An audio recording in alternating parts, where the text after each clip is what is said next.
Before coming to the sports bar tonight, for those that don't know, here's a little cheeky plug. I do a Spurs podcast called the Same Old Spurs Podcast. Check out sameoldspurs.com.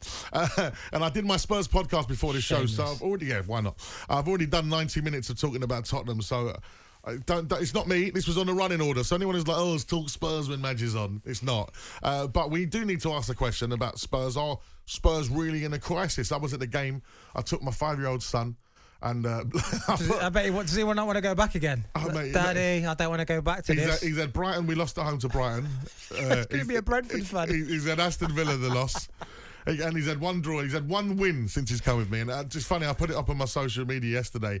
I was going, and everyone's like, oh, child cruelty, you taking him to Spurs and all that kind of stuff. But yeah, I heard him speaking to Grandad earlier on. He goes, Grandad, a lot of people said on Daddy's Daddy's phone that he's ruined my life and that he should make me a Man City fan.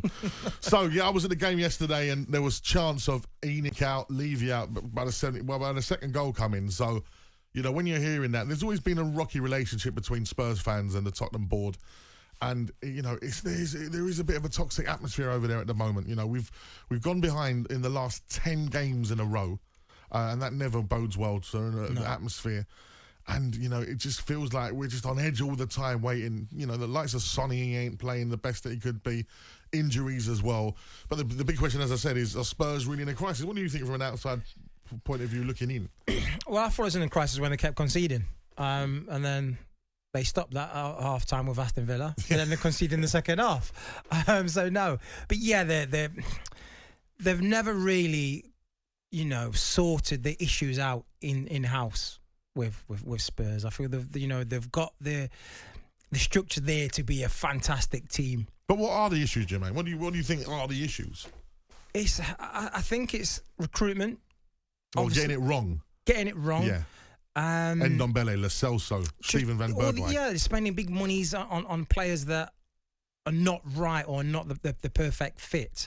When I'll go back to Liverpool, when they were struggling with the defence and the goalkeeper, they sorted that straight out. Get a main goalkeeper, get a centre-back, and then we'll build around that. And regardless of what people said at the time with the money with Van Dijk, he was a proven Premier League defender. That money that they spent has been worth. They've made that back plus. So with all Spurs, what they need to do, they need to make the right signings.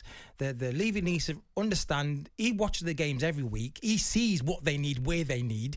So he should, you know, release the funds, let the manager pick the right players for his formation, for his style, what he sees fit. And this is the thing. The other question I then have, and it always does go back to the board, why employ an Antonio Conte or Jose Mourinho and not give them the funds to buy? They want winners there and then. I heard Conte recently in an interview talk about how Manchester United bought Casemiro, talked about him being a winner, and just like, when you're buying these players, you're buying pre-made winners. And that's why Perisic is a signing that Conte would make, 33 years of age, knows the game. I was watching him yesterday, plays the game on a different level to some of those other Spurs players. They're not even thinking of the pass as he is. So I just think, if you're not going to go down that model of spending money and backing someone like a Conte, then what's the point? You might as well have someone come in for a project like they have done at Arsenal and done really well with the project, stood by their man for 3 or 4 years and won an FA Cup in that time. I just think, why is he bothering with the Contes and Mourinhos? Is it a vanity thing? Getting these top managers to keep the crowd, to please the crowd, to get, yes, we've got a good manager, but then you're putting one hand behind his back. It's a bit ludicrous. It's you know, and it's like they're not learning from the mistakes. They ain't learning.